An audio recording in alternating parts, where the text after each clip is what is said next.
Now this is the same type of cutter head, and we will show you how to assemble the insert correctly and what can go wrong when you assemble the insert.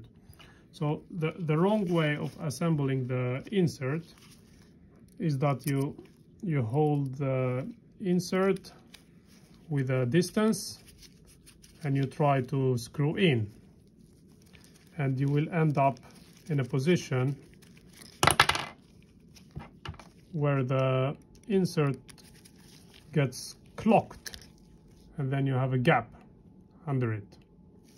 This is tight now, but you can see the gap. So the correct way of assembling the insert is that you put first the insert to the bottom, hold the insert down, and then screw to the maximum, and then it's perfect alignment. The hole should never match on the insert and the cutter head. It's always a mechanism to hold the insert backwards.